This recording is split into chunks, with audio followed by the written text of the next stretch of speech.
Welcome to Life List, a birding podcast. Welcome to Life List, everybody. Good to be back with you. This is George Armistead. I am here with my co-host, Alvaro Jaramillo. Alvaro, how are you today? Doing pretty well. Different time zone, though, for me now. I'm in Spain, everybody. Wow. Man, that sounds exotic and cool. How is it? Well, everybody speaks Spanish here, which is interesting. Never would have guessed.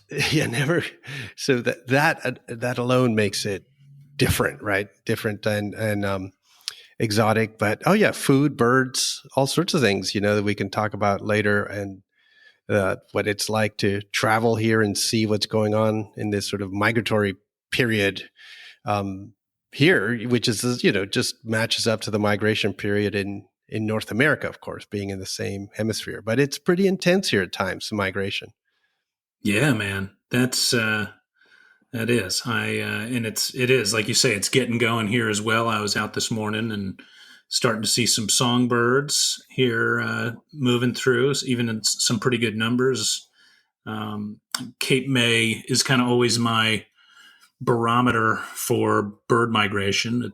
I think it is for a lot of people, especially in the East here in the Mid-Atlantic in particular. And I know they've had at least 1 or 2 days where they've counted over 1,000 American redstarts in morning flight there.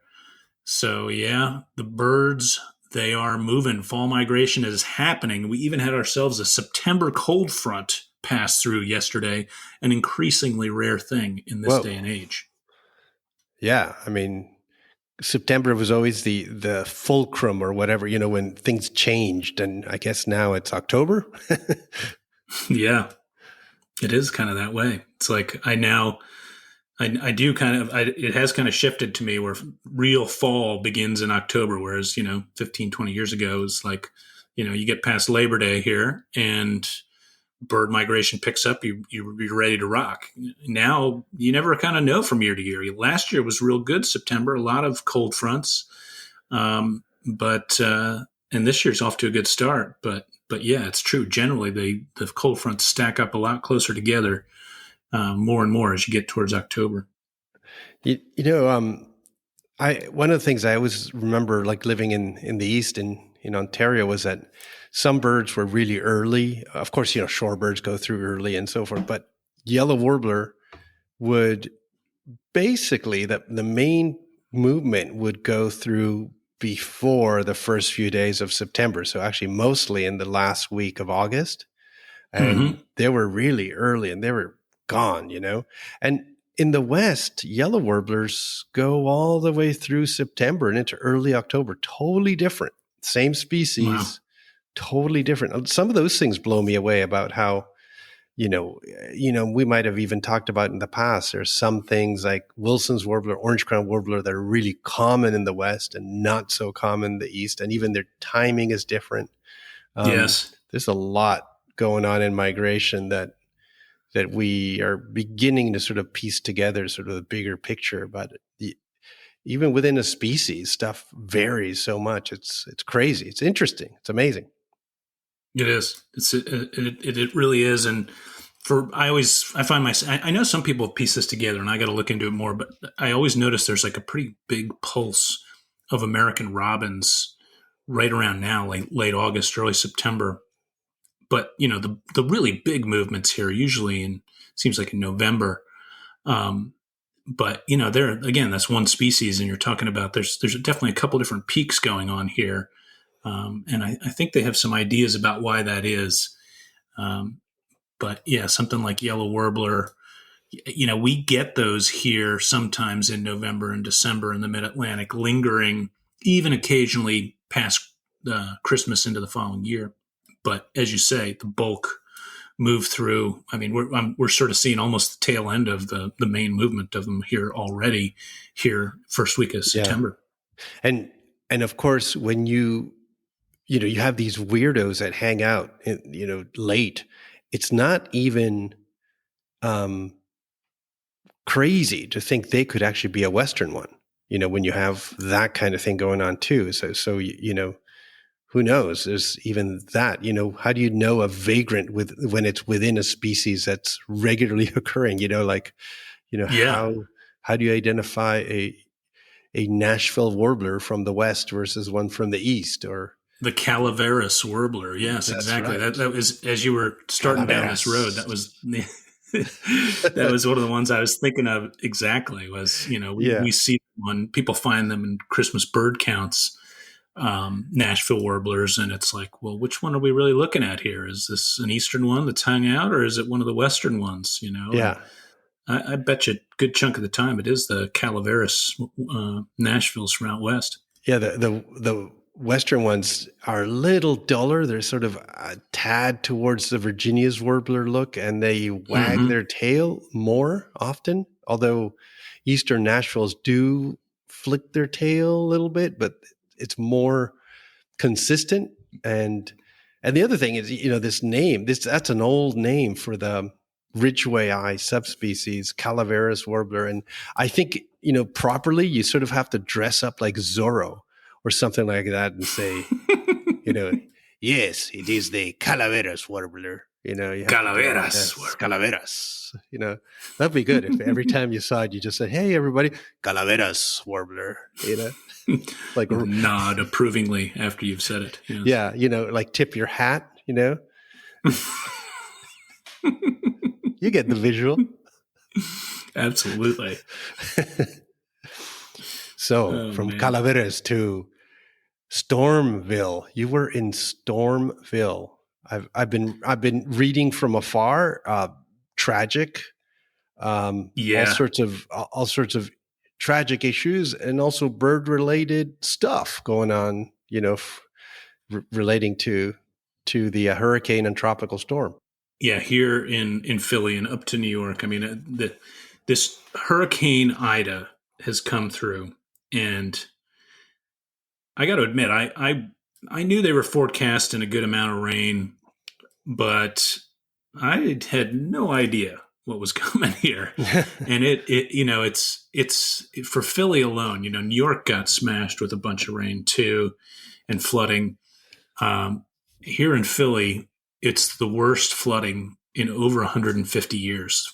Worst flooding since 1869, and it really was just utterly shocking to see the Schuylkill River, place that I've been hanging out my whole life. It's looked like it was 3 or 4 times the size it normally was, covering roadsides. There were traffic lights that were, there was just a foot or so space between the bottom of the top of the light there and the beginning of the water. There was one real scary image of one of the bridges full of cars, this Green Lane Bridge. And gosh, it's just amazing that there wasn't more tragedy than there already was. And there was a significant amount here. People losing homes and just a ton of damage. But yeah, I mean, the lasting image I have is that Green Lane Bridge with the water just looked like it was like maybe, I don't know, a meter below the top of the bridge practically. And the bridge itself is loaded with vehicles, people driving across it. And you wouldn't know, if you were in your car necessarily, you couldn't necessarily see it. And I was like, good Lord, if it would not have taken much to just, for that to have been a complete disaster. But yeah, I mean, it's been pretty crazy, pretty wild to see here. And luckily for my family, everybody's been in a good place and is good. But there are a lot of folks really reeling and devastated by the storm. From Spain, and partially due to the fact that we're just going to getting sort of the highlights or the most, important news or whatever.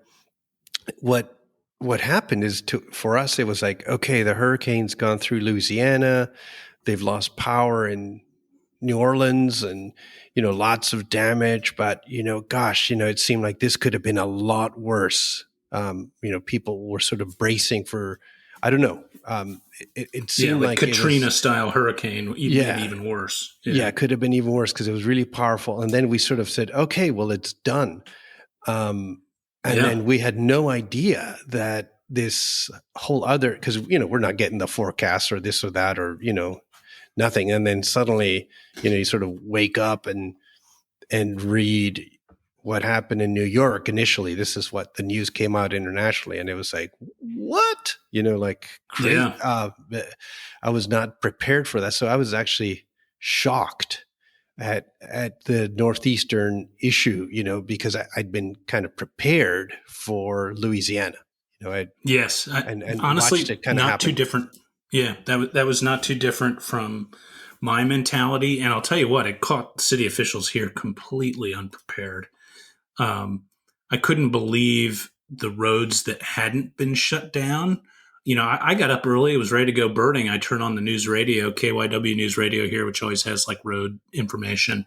And I was like, my God, like every major road is flooded. I went down my little road, which is still a busy road that kind of leads you into the major highways. And there was like 3 big trees down and I couldn't get across that. So I had to kind of weave around, and you start to realize like, oh, this is a big deal.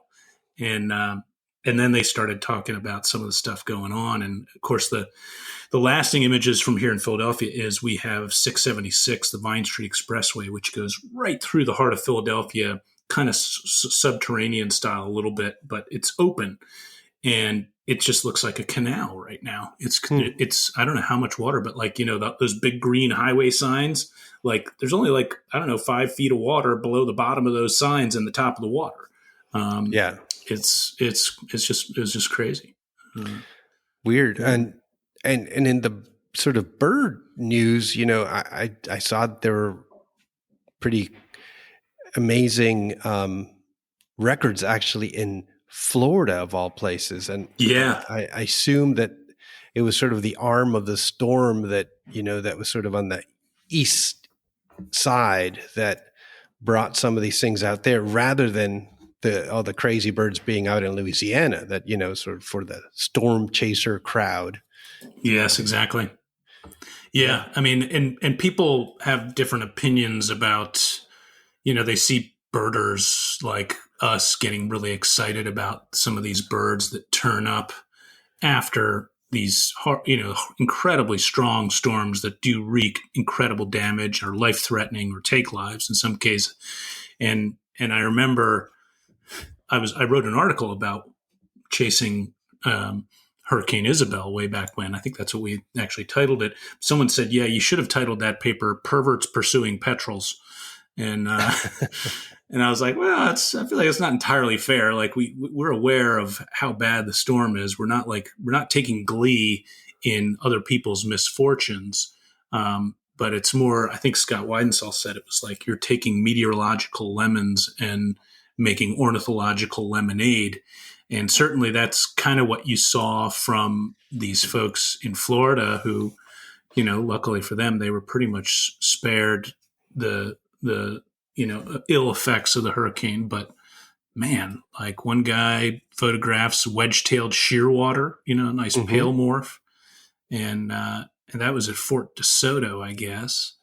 And then there was at Pensacola, they had some rehabber took in a Bulwer's petrel. So those are pretty crazy birds, 2 pretty crazy birds for any storm, anywhere, anytime, really around here in U.S. Amazing. Yeah. And you wonder exactly, the Bulwer's petrel makes sense. Like they're out there in the Atlantic, but the wedge-tailed shearwater, second one this year in the Atlantic. Yeah, what's up with that, man? What's Alvaro's theory on that one? I don't know, but the storm doesn't actually explain it. It's sort of it suggests that something else is going on that the storm kind of is revealing to us. It's like maybe they moved into the Atlantic this year. Maybe they're sort of expanding, kind of like Manx shearwater has been expanding towards the Pacific. I don't know. But that is weird because, wedge-tailed shearwater being closest in the Indian Ocean or the Pacific to the Atlantic, that should have been a once-in-a-lifetime bird, yet we have 2 in 1 year. Yeah. Yeah. I mean, that's a mind blower. And like, I think there was some speculation on how it would have gotten there. And I guess the logical way would be around the Cape of Good Hope from South Africa, like, because otherwise, like Manx shearwaters, you could picture them getting around Cape Horn, and and then all bets are off. And of course, now we know they're routine in big numbers down there off Argentina. I don't know when that was discovered, but I know it's relatively recently. But yeah, this wedge-tailed shearwater thing is pretty funky, man.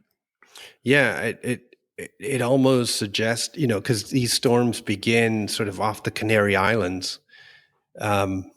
Maybe if they're going to entrap anything, it's going to be through that path from the Canary Islands to North America. And there should be no wedge-tailed shearwaters there. So maybe there are. Yeah. And maybe there are now, and there didn't used to be. So who's out there checking? Maybe they'll start turning up like on some of those Macaronesian seabird colonies. Someone will find a wedge-tailed hanging out, coming in. That would be pretty fascinating if so. Ever had Macaronesian macaroni and cheese? That'd be... I have it every day. The place what to are have you talking about? It's right. Very good cheese. Yeah, that's where it comes from, right? Yeah, that's right. Macaroni. Yeah, man. Storms, crazy stuff. A bunch of us hopped on a Zoom a couple weeks ago thinking that Hurricane Henri was going to really bring birds to New England. And it looked like a pretty safe storm in terms of flooding, and that it was going to be weakening as it landed, and that it would be fairly safe getting around, and but it still looked like it would hold birds. And that one really didn't pan out to have many birds for people on land. But I'll tell you, the organization that went into getting folks coordinated for that was fascinating. People were ready, for these storms now. Before it was just like whatever people saw was lucky, and now there's some real interesting coordination going on. Yeah, I get your whole thought process on the fact that it seems weird to be enjoying, some level of these storms that are so damaging and disasters. Yet on the other hand, I think that we enjoy natural things. Yes. I would love to see a tornado. I've never seen a proper tornado. I would love to see one. I don't want to see it over anything. I want to see it over a field, Right. But you don't want to see it destroying something. You just want to see the phenomenon existing. The phenomenon. Exactly. There's an element of, being interested in natural history that you become interested in weather, and you want to see weather that is unusual. And it can be as simple as a cloud. You see a lenticular cloud over a Patagonian mountain, and there's a process that creates that's unique and different. And you're like, wow, that's a cool thing. And I've seen that, and it's the same with tremors, earthquakes. I think birders sort of, naturalists might say, I want to sort of at least feel what that's like. Of course, most tremors are pretty benign, but some aren't. And, I think there's an argument that can be made for the fact that these are products of nature that are worthy of some level of wow, Yes. And it's just too bad that it's involved in human tragedy as well. And we should plan in the future for, getting places up to speed and up to par with dealing with these things rather than just letting them happen to people, and often people who are poor, so let's face it, that's the other element that happens that's problematic. Yeah. No, it's well said. I mean, and like I think I started to try to say this and kind of got lost on my track, which I do at times. But yeah, the city was really unprepared here for the flooding here, and like they just weren't shutting down roads as fast as you would have thought. You would have thought they'd have shut down the Green Lane Bridge. It was amazing to me that some of the stuff took as long as it did. Schools were closing at 9:30, 10 in the morning after parents already dropped off their kids and were like, "Do you know what we went through to get the kids here? This is ridiculous." But and as you say, I think.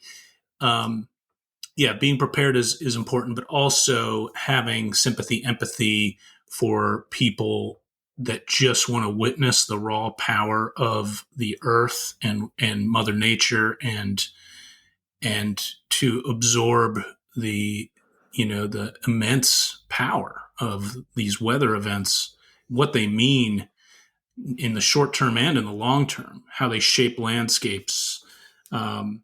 There's a lot to absorb, and I think they're humbling experiences in many ways, but also remind you that sometimes a lot of your worries and preoccupations may be pretty small when you start thinking about them in kind of geological time.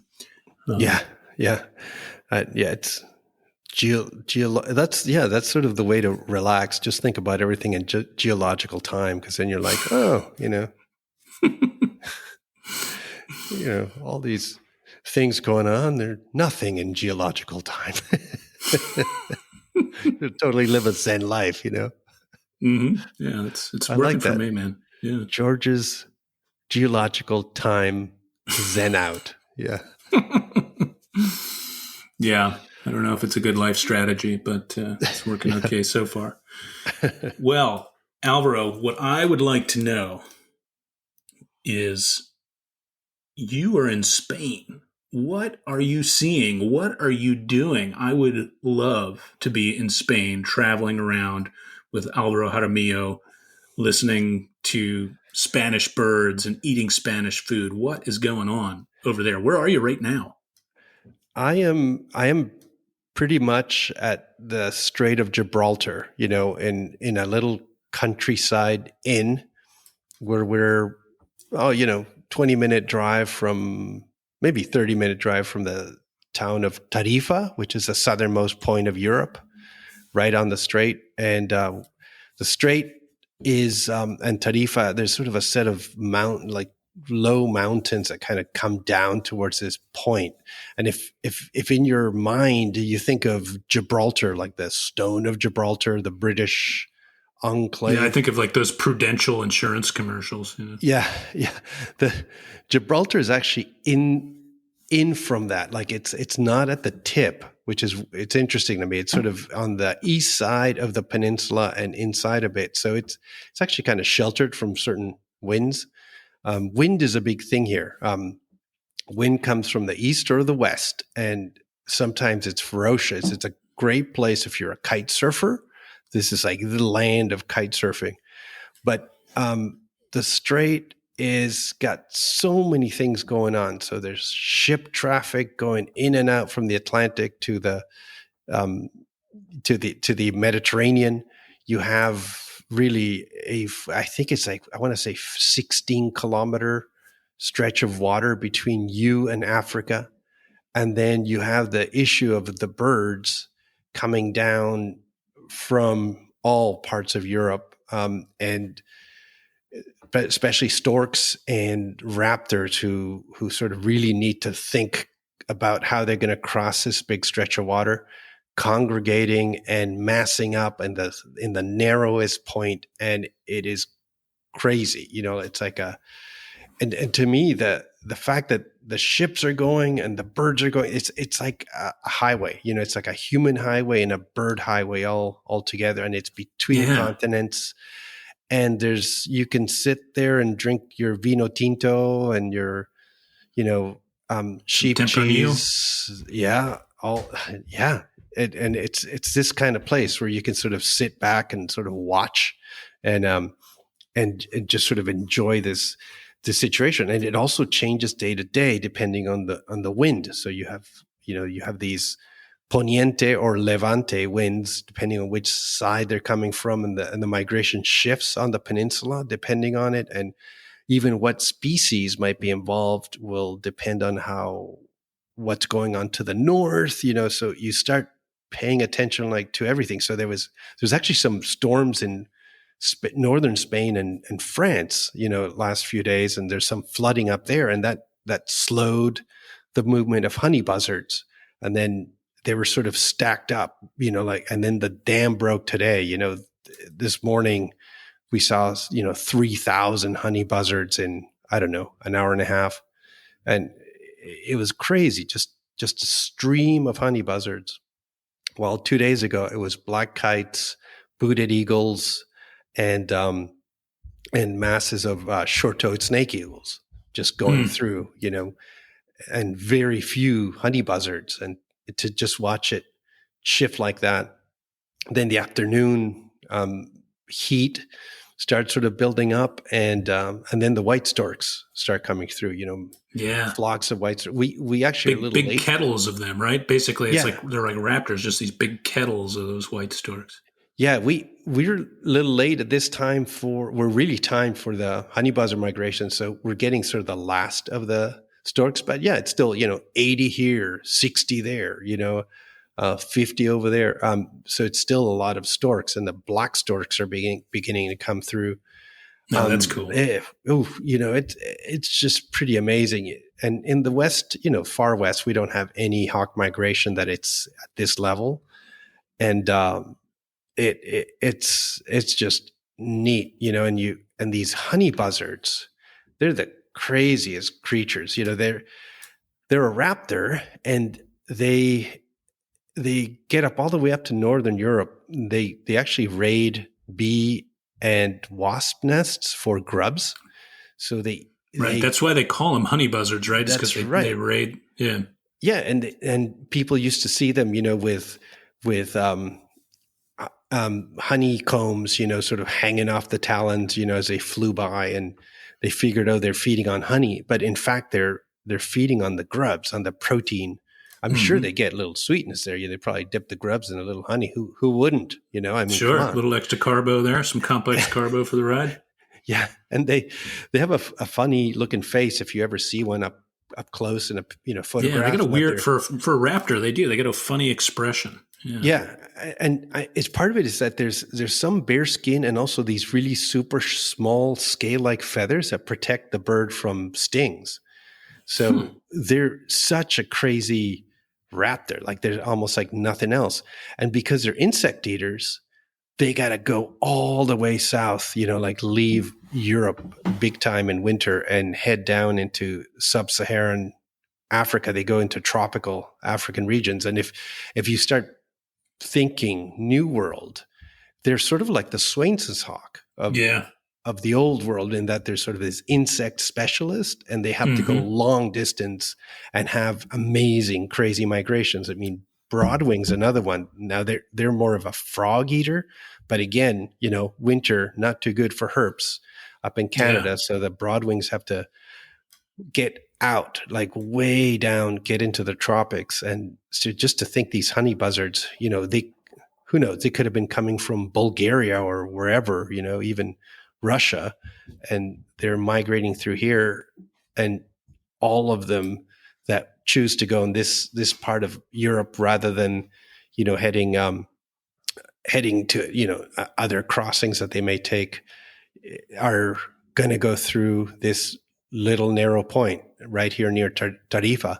So it's amazing. It's like really being on the highway, and it's great to see. And then, masses of bee eaters will go through, 50, 60 bee eaters. You hear them overhead. That's what I remember. They give those little kind of chirp word. They're kind of like whorp, right? And they're like, and they kind of bubble up on you before you even know it. And all of a sudden you look up and there's, a dozen or 3 dozen of them circling. Yeah. Yeah. And what's wild about bee eaters is, they're really sort of swallow-like when they fly, and they're migrating these groups. whenever the bee eaters go through, they're always with swifts. So they seem to migrate together. Like and these are common and pallid swifts, sometimes alpine swifts. And they kind of migrate together. And I wonder, like, are they following like a ball of insects or something? Or right. That aerial plankton, they're just like, they're like getting right on after it. Yeah. Yeah. But they definitely go together. Like they correlate. Like you probably could do like some statistical thing. It's like, yep, bee eaters and swifts. That's so there at Gibraltar. Funny? We talked about bees and honey in one pretty set good. of words. I just noticed that. Yeah, that was a nice tie, effortless tie in there. Well done. I know. Yeah. Look at that. Getting good at this podcasting thing. Yeah, hearing you talk about this, I did series of Morocco tours years ago, and I remember being in Tangier, just across from where you are now, the other side, and seeing the arrival. It was always in September when I would go, and seeing the arrival of these. Especially, raptors, I remember the storks and the honey buzzards. And, people talk about Cape May being a funnel for migration, really it captures birds. But it seems to me, you look at the map over there, and that really seems like a serious funnel there. Do a lot of the birds really follow that bridge of land, or do they take off at various points and cross the water kind of all around there, or is it pretty concentrated? I think for some species it's super concentrated, but if you're thinking of migratory, chiffchaffs or something, I'm not sure that anybody knows, how broad the movement is, how concentrated. But I bet you get much more volume here than you do if you went out towards, France, south of France, through some of the broader areas of the Mediterranean. And then I'm sure that, Greece and some of the islands, there's obviously some hopping through there, that's been documented. Yes. But yeah, I'm sure it's concentrated for all migrants, but it's visible for the raptors, storks, bee eaters, and some of the swallows, swifts, and so forth that you're seeing there. I would bet for those honey buzzards, they need a thermal pretty quick, maybe when they get to the other side. So they're probably especially concentrated, I would guess. Yeah. No, and the other thing about honey buzzards too, and it's a little bit like some of our raptors, like Swainson's hawks and so forth, is that each one of them is really different looking. Like, so there's really pale ones and dark morphs and intermediates and juveniles. And so you're looking at these flocks, and it's like, every one of them looks like it's a different one of the little chocolates in the chocolate box, Yeah. They'll have the same shape. And once you get the shape down, that's one thing. But then you almost get mesmerized if you look in the kettles of rising raptors with the look of these things, that there's like some that have more scaling on the breast, others less. And some, you just sort of like go, wow, and this is, the other thing about being here is that yesterday we went out on boats right into the middle of the strait to look at birds and whales, and just had a great time watching cetaceans, striped dolphins and common dolphins, bottlenose dolphins, longfin pilot whales, and Balearic shearwaters, and both types of Cory shearwaters, the Corys and the Scopoles. Spicoli, as we call them, like Fast Times fans out there. Yeah, what Sean Penn's finest role. I think so. I don't think anybody could have predicted he was going to be such a good actor, but there he was. Jeff Spicoli, forever a legend. I know. I mean, I was describing to somebody who was, didn't know about Jeff Spicoli. I said, those black and white Vans that you see kids still wearing? It's because of that movie. Yeah, that's right. Yeah. They'll slip on black and white Vans. He was like such the wonderful idiot slacker, I know. We all wish we could have been him. Yeah. Yeah.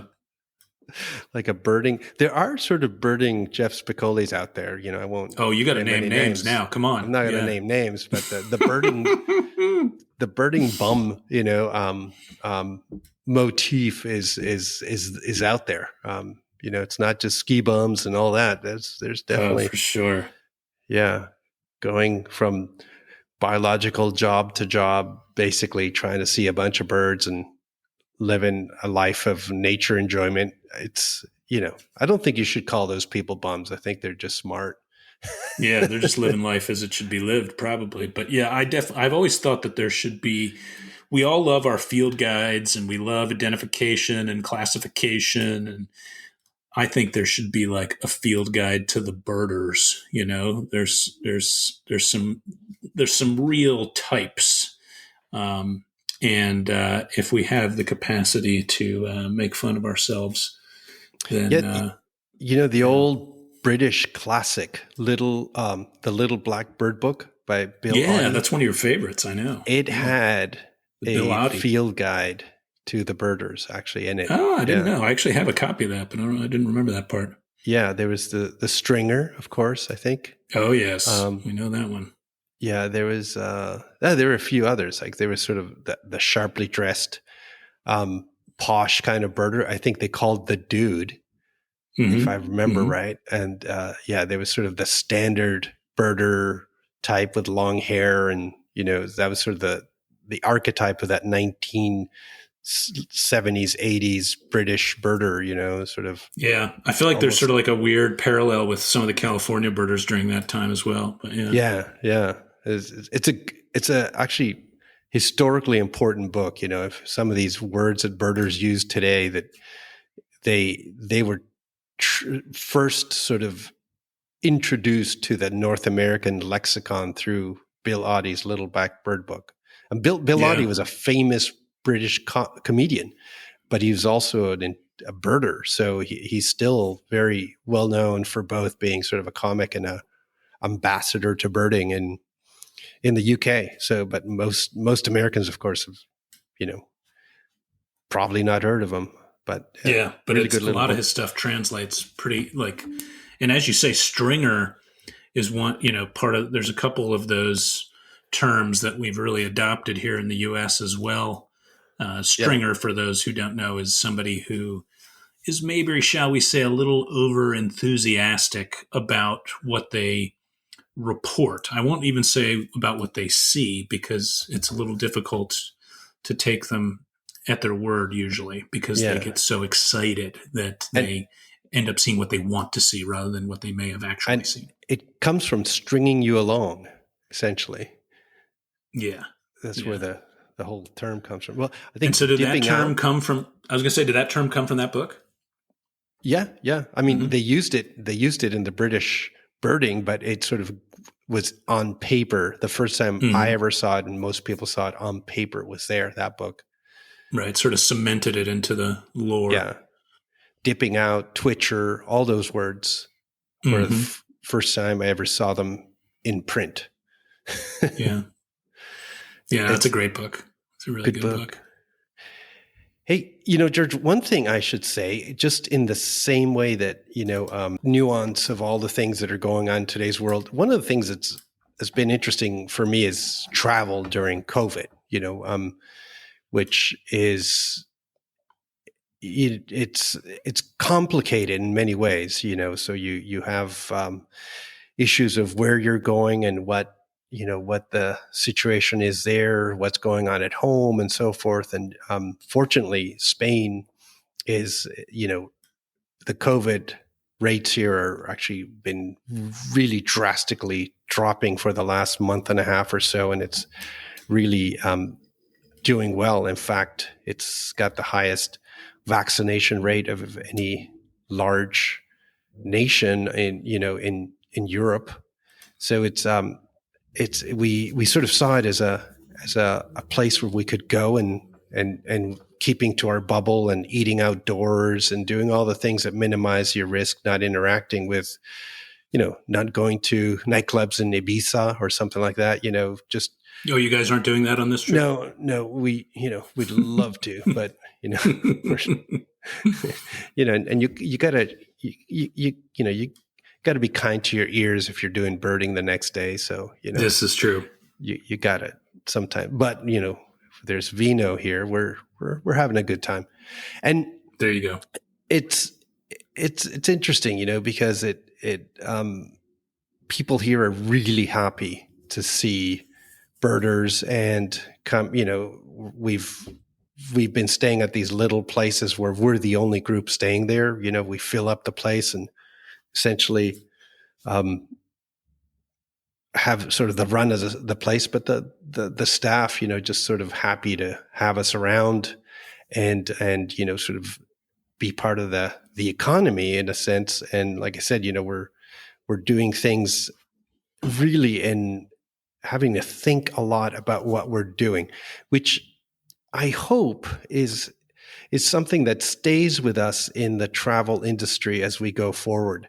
And what I mean is there's you always bring something to a place that you come to, and you also affect that place when you go to it, and and how we do that in a positive way, right? So even when post-COVID, we're thinking about going to places like Colombia or wherever, what we're doing, does it bring some benefit to local people? How can we maximize the effect birding travel has on conservation, local people, economies that actually are small scale economies that really sort of are helping to protect or at least value the things that we value. I think these are things that I've been thinking a lot more about, going forward, and especially traveling through this time. You just sort of start saying, we can't just go back to the same old way of travel. We have to think of how we're going to travel in a way that we all feel good about it, not just as for ourselves, but what we provide to these places we go to.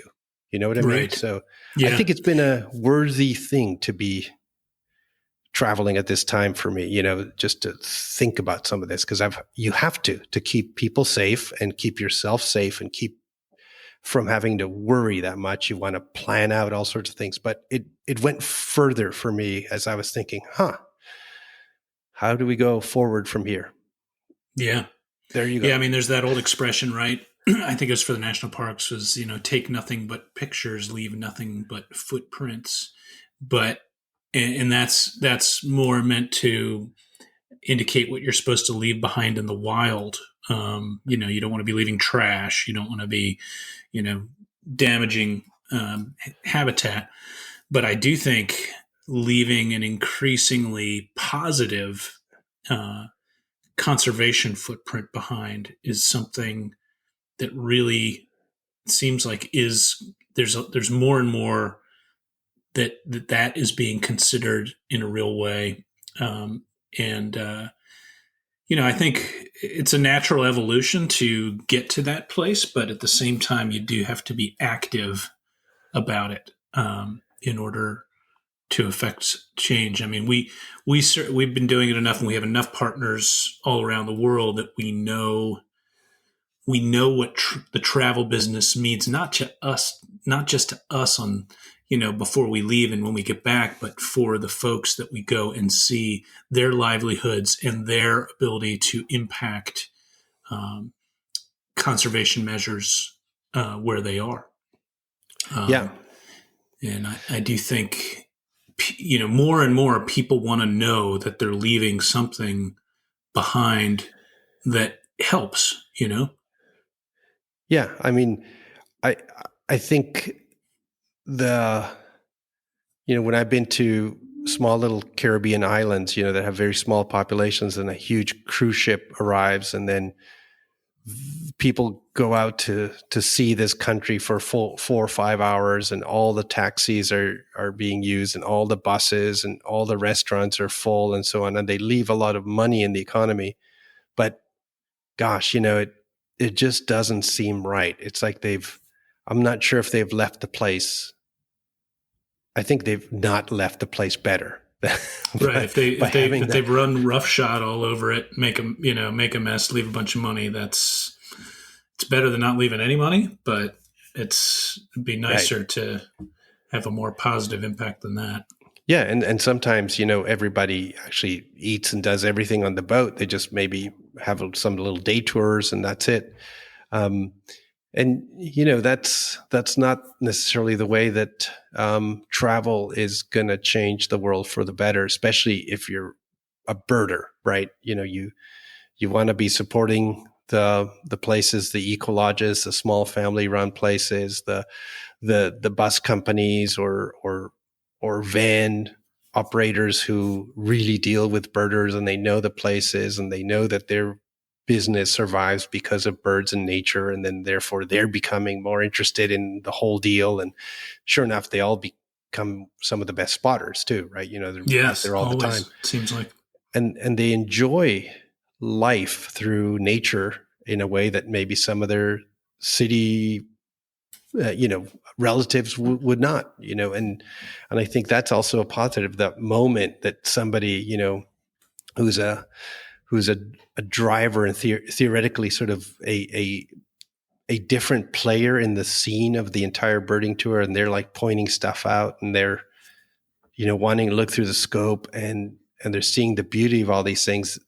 That's important because, we get such enjoyment out of this. They're also going to get enjoyment out of this. And it's rightfully theirs to be able to sort of see this stuff as well. And, I always feel good about those situations. And I think, we have to almost make sure that our future travel is greater in that level of impact than it has been. So to even increase it if we can. Yeah. So it's, because it's a new world. We're not going to go back to the same old thing.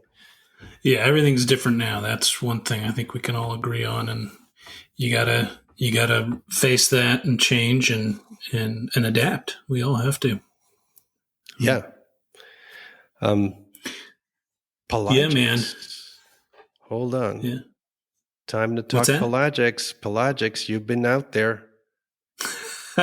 You've been out on that Gulf Stream. I was going to say Gulf Coast. Gulf Stream. Yeah. I went off this past week, went down to North Carolina. I did 2 North Carolina pelagics with Brian Pattison, Kate Sutherland of Seabirding, and was joined by a couple of good buddies and met a bunch of cool people on the boat too, which was real fun. Man, it was hot. Like, it was hot. It was real hot.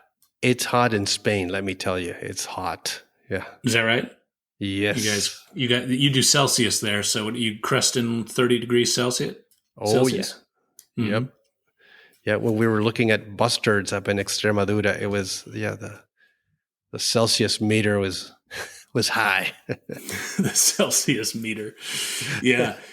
Yeah, we probably similar. I mean, we were about 100 degrees, and then of course, when you're on the boat and you get out into the Gulf Stream, the Gulf Stream water this time of year is over 80 degrees, sometimes well into 80 degrees. So it's like, it's one thing to have the sun beating down at you from above, but then to have the heat coming up at you from below too, was, remarkable, shall we say. Yeah.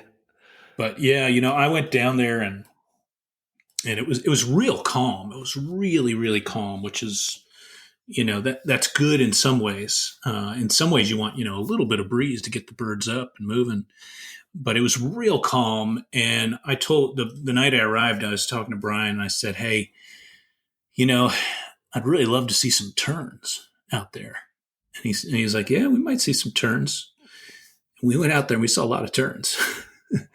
Like in particular, I was thinking about tropical terns, bridled and sooty terns. And there was no shortage of either one of those. And the coolest thing was that they were vocalizing a lot.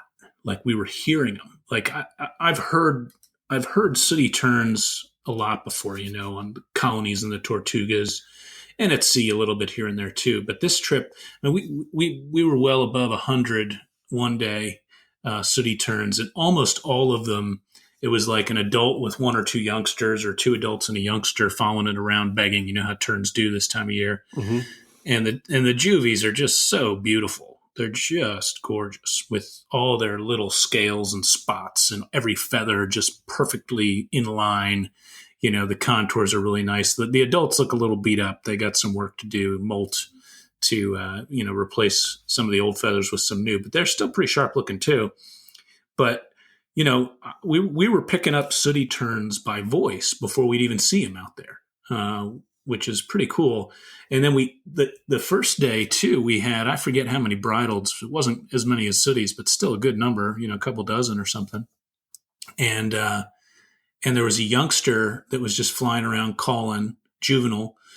And then the adult was calling too. And there was a birder on board named Sarah Toner. And she got some she recorded the interaction of the youngster begging from the adult. And I was like, I think that was a life vocalization for me. All of us talk about like life birds, but I'm pretty sure I've seen a lot of bridled terns over the years, but I don't think I'd ever actually heard one vocalizing. And I went on later that night, I looked on eBird, and there was just 10 recordings ever in eBird for bridled tern, which is surprising. You would think somebody would go out to a colony and recorded a whole bunch at some point, but not really. So there was like some Doug Pratt recordings from, Hawaii area, or not Hawaii, I forget where, someplace in the tropical Pacific. But that was really neat. That was really, really something. And we did have a beautiful adult Sabin's gull drop down on the water just right in the sun glare and then pick up and fly off. But everybody saw it pretty well. We had a nice juvenile long-tailed Jaeger come winging in, which was cool. And the black-capped petrels were out there, as they always are, the diablotine, as they call them. Yep. And one day we had about 50, 55 of them. So that was real nice. Not too many cetaceans out there, though, really. I was envious of the ones you were seeing out there in Spain. We had some bottlenose dolphin real close. And we did, Kate Sutherland grabbed up a bunch of the sargassum weed out there, and we picked that apart and found a bunch of little crabs and stuff, which was pretty neat because that's what the redneck foul ropes were all covering up the sargassum weed out there, and the Audubon shearwaters like to hang by that as well. So it was fun to kind of go micro on that stuff. Oh yes, so that was pretty neat. So it was always a fun experience out there, and this past weekend was another good one. So that was fun. I think I'm going to go back, do like a little tern workshop with some folks. I'd like to go back down there, because we had 9 species of terns over the weekend, and there was 2 or 3 more we could have gotten with a little bit of luck. So you could hit double-digit terns down there without too much effort. Oh wow, yeah. Terns are, what's the word? They're tough. Some of them are really tough and underworked. Let's put it that way. So the gulls get a lot of work, and they're actually they're tougher than terns in some ways because they hybridize and all this. But terns are tough because a lot of people just haven't paid attention to them. Like, if you really sort of were to talk about like, okay, how many years does this tern take to mature or whatever? Why do a lot of sandwich type terns have dark secondaries, even though they look like adults? And it's like, that normal? Is that not normal? Are those 2-year-olds? And there's a lot of stuff just even in the nuance, and then just the beauty of terns. Terns are good looking birds. Like, they really are. Yeah. I mean, let's face it, they blow away a lot of the gulls, and I'm a gull fan. I would say so. And people, people tend to focus on the adults more. But, I mean, you see a fresh juvenile sooty tern, completely sort of chocolatey brown with just these little, like, flecks of starlight white here, mixed in at the tips of the feathers. And then you look at something like a juvenile least tern that is just this little tiny pygmy tropic bird with all those little scales running down the back, much less some of those sternoterns. I mean, those are beautiful as juveniles as well. All those juveniles are just so handsome. Yeah, the young sooty terns look like that chocolate ice cream with marshmallows in it, Yeah. Like that's the thing they look like. That's good, like Rocky Road kind of. Yeah, that's it. Yeah. And to me, it's weird that they're black. I mean, they're completely dark, and then they turn into something completely different when they're an adult. Usually, I mean, that's unusual. You know what I mean? It Yeah. I mean, you could sort of say, well, herring gulls are brown and then they become gray and white, but I don't know. It's more striking with sooty tern. Yeah, that's definitely one of the most confusing plumages for a lot of birders. A lot of people, they see that bird, they're like, is this a black tern? Is this a noddy? Whatever it is, their first guess is not sooty tern. It's a little appreciated plumage and a really, really handsome bird too. And, for those people who are sort of not in the know of these terns, and you probably haven't seen if you haven't seen a sooty or a bridle, these are terns that essentially are only on land when they're breeding. And then the rest of the time they're out in the middle, they're out in the ocean. And sooty terns that people think they do some actually pretty marvelous movements throughout the tropical ocean, that are still sort of unknown in some respects, but it's a pleasure to also see them because they're just these true seabirds, pelagic birds, even though they're terns. They're related to things that we see on land all the time.